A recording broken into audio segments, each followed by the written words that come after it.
Welcome back to another episode of The Road Chose Me. On today's episode, I'm going to talk all about staying healthy on the road. What do you do, especially when you go international? About health insurance, about visiting a doctor, how much does it cost, how do you get medical supplies, how do you deal with malaria? All of that stuff that you guys are asking me about, it's coming up in today's episode. So stick around, let's get into it right now. So when it comes to staying healthy on the road, the first thing that we can all do, whether we're driving around the world or exploring our own state, is carry a well-stocked first aid kit. And you can see mine's literally bursting at the seams. I've had this for so long. So I do recommend too getting a wilderness first aid course or some sort of training so you know how to deal with when things go wrong.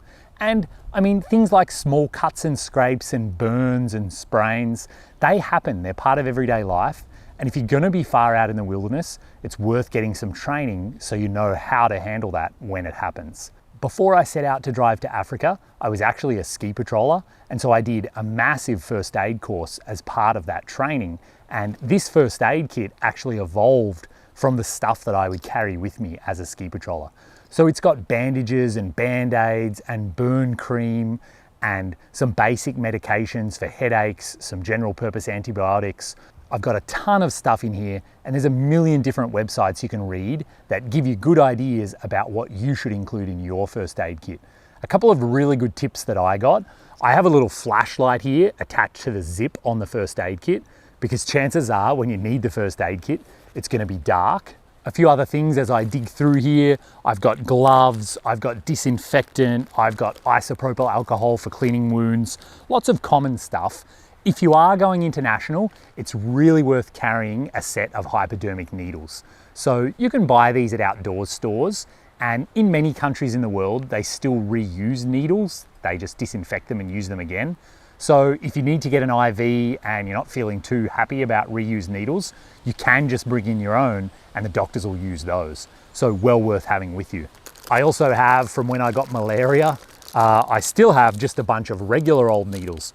Again, these are just disposable ones, but really handy to have with you if you do need to inject yourself, or even if you need to go to a clinic and have something injected, worth carrying your own needles. Again, if you're going international. So a well-stocked first aid kit is something that all vehicles should have, and especially us in our overland vehicles. We're intentionally getting a remote, we're getting away from doctors and hospitals, so it makes sense we need to carry our own gear. So step one, stock up a really good first aid kit and just permanently have it in the vehicle. If you're heading out international, the second thing you need to think about is immunisations. So there's a whole bunch that you just want to get because it makes sense, like hepatitis, like tetanus. Those just are a good idea if you're heading to unknown parts of the world. And depending on where you're going, you may need yellow fever. Sometimes that's mandatory. Sometimes meningococcal is mandatory, or at least highly recommended. So how do you deal with all these different requirements? How do you know what you need? Before you leave home, get yourself to a travel clinic. So these are usual, like a doctor's office, but they specialize in travel medicine. And so make an appointment, head in there, talk to the doctor and tell them where you're going. Tell them all about your plan and they'll sit down and they'll go through with you, for that part of the world, this is recommended, this is a really good idea. Oh, you probably don't need to worry about this one because it's not prevalent in that part of the world. And they'll come up with a whole treatment plan for you and an immunization plan where they're going to give you everything that you need to take beforehand. While you're in there, it's a great time. You can get a prescription for some general purpose antibiotics that you can bring with you along the way. So once you've got all your immunizations, you're kind of set to go. And the next problem that everyone worries about is how expensive is healthcare in other parts of the world and how do you deal with going to the hospital? Well, when I was at my travel clinic, the doctor I spoke to, he'd lived in Nicaragua for a handful of years, lived in Africa, lived in Southeast Asia. And when we talked around what I like to do and the way that I travel, he immediately said, look, healthcare is really cheap in most parts of the world. There's really only one country where it's going to bankrupt you. He's like, so if you need to get stitches or even if you need some minor surgery, it's going to be just a couple of $100s at most. So it's nothing to really stress about. But the big problem is what happens if you have an auto crash or some other major event where possibly you need to get a helicopter, or maybe even you need to get flown home for like real deal emergency surgery. In that case, yeah, things are going to get expensive really fast. And so what that travel doctor recommended to me is to take out a travel insurance policy that basically just has a really high deductible. So the policy I got, I think it actually has a $5,000 deductible, but what's really good about it, it's issued by this company called Nomads, and they've been insuring backpackers for years. It works equally well for overlanders. And it's really great because they don't have any limitations about where you're going in the world, how long you're going for, when you can renew the policy. All of that kind of stuff is totally up to you and totally open-ended. So you just put in the countries that you're going to, the amount of time you're going to be away from home, and that's all that matters. So it's really great because most insurance policies, they don't let you take them out if you've been away from home for more than a year, or they won't let you renew it while you're away from home. So World Nomads, they are fantastic. I've never had to actually claim on the policy, but I've met a few people that have had things stolen or big medical expenses, and they claimed it didn't have a problem. So I've got a link below down in the description if you're interested to see how much it costs to get travel insurance for various countries. I guess with coronavirus, things are a bit up in the air right now, but hopefully it'll all settle down. So yeah, a travel insurance policy with a high deductible, that's what I personally do, and I've met lots of other people driving around the world doing the same thing. It really takes the stress out of, if you have some sort of major event, you know, it's not going to bankrupt you and cost a fortune. And further to that, if something minor happens, how much is that going to cost? Well, I've got a bit of experience. When I was in Ecuador, I was managing a hostel, and one of our guests actually cut her knee pretty badly. And so we took her down to the emergency room. She got about 6 stitches, took about an hour. And in the end, she got a prescription for some antibiotics. And it was really interesting because we didn't know how that was going to go. She had all her travel insurance documents and lots of money. And in the end, the doctor said, oh no, healthcare in Ecuador is free. It doesn't cost anything, even for you. And then across the road at a pharmacy, we were able to fill the prescription for $6. So a bunch of stitches and prescription for just $6. She didn't even claim that on her travel insurance because the paperwork would have taken too much time and too much effort. Same story, when I was in Angola, I got malaria for the second time, and I managed to solve the problem with the drugs I had with me. We'll talk more about malaria in a minute. But anyway, I went to a clinic to get some blood tests and to sort out some other problems. And in the end, for all the blood tests and all the doctor's time and everything, I think the total bill was about 75 US dollars. And again, I didn't even bother to claim that on my travel insurance. It just feels like too much effort to submit all that paperwork. For $75, who really cares? And I've met quite a few other overlanders. They've had everything from teeth removed to appendix surgery all around the world. And it turns out not to be like bankruptingly expensive. It's not that big of a deal. So for minor stuff, it's really not something that you have to be terrified about. It's also worth saying too that all around the world, pharmacies are extremely common. Essentially every village in Africa had one, and every town big enough to have a gas station or more than one gas station had more than one pharmacy.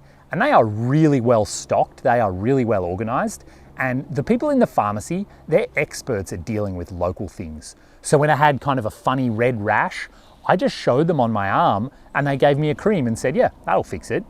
Or when I stumbled into one in Mali, I said the word malaria and they said, yeah, here's the cure for malaria. It's like $10. So they're experts at dealing with their local situation, and they're really well stocked with, you know, like disinfectant and band-aids and bandages and lots of stuff like that. So when your first aid kit runs out of supplies, it's not a big deal to go to a small pharmacy and resupply and get the things that you need. Now, if you have some complicated prescription for a medical condition, I wouldn't guarantee that they're going to have whatever drug you've been prescribed. So if you do need to take medication for the duration of your international trip, you're probably best to talk to a doctor before you leave home and try to come up with a strategy for how you're going to deal with that. Probably you should fill the prescription before you leave home and then maybe leave the tablets or whatever in your fridge for the duration of the trip. Border guards might try to give you some hassle for this, but if you've got the prescription and you're friendly and you just constantly explain what it is, I'm sure you'll be able to talk your way around it. That's the kind of thing that, as a friendly foreigner who's smiling a lot, you're probably going to get away with. Something we should talk about that everyone worries about is malaria. I actually had it twice in Africa, and people do get it in South America as well. So it is something we need to be conscious about. And first of all, there's no immunization for malaria. So you can't get an injection that will prevent you permanently getting malaria. That doesn't exist yet in the world. So the common wisdom is to take a tablet. Usually you take it daily, and the idea is it's supposed to stop you getting malaria. So the really common one is called Malaria, and it's kind of the best out there. It has the least side effects. It's probably the most effective. And if I was going somewhere for a month or 3, yeah, I would take Malaria every single day. But the problem is these drugs are really hard on your liver, and lots of medical professionals, they don't recommend you take it for more than about 6 months. Certainly for the length of my trip, every doctor I spoke to said, no way, you can't do that. You're going to cause permanent liver damage. So I just couldn't take those prevention drugs for the duration of my trip. So what did I do? In the evenings, I covered up with long sleeves and long pants. I put on bug spray, and I tried as hard as I could to avoid mosquitoes. Obviously, I wasn't successful. I did get malaria in Mali, and it was really bad. It was kind of like the worst cold or flu that I've ever had, but stumbled to the pharmacy, said the word malaria, and they provided me with what they call the cure medicine, which is like a really strong version of the prevention medicine. So I felt pretty terrible for 4 or 5 days, but that cure medicine really did help, and it got me back on my feet. Then down in Angola, I did get malaria again, and this time it was much worse. I felt really, really terrible for about 6 or 7 days.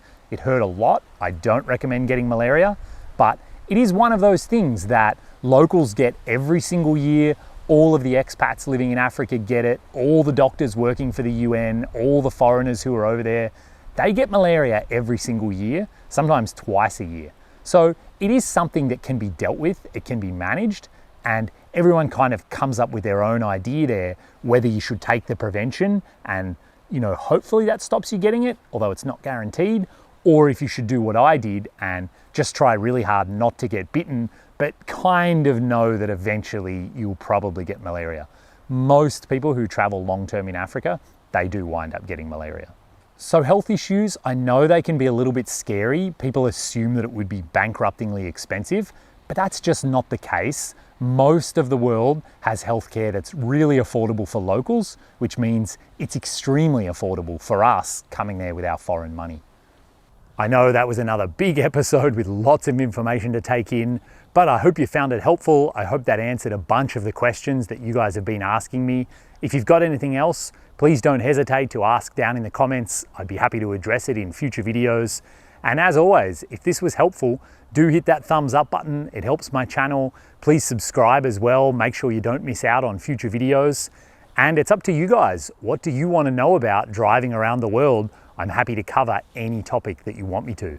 So as always, stay safe, have tons of adventures, and maybe I'll see you on the road out there.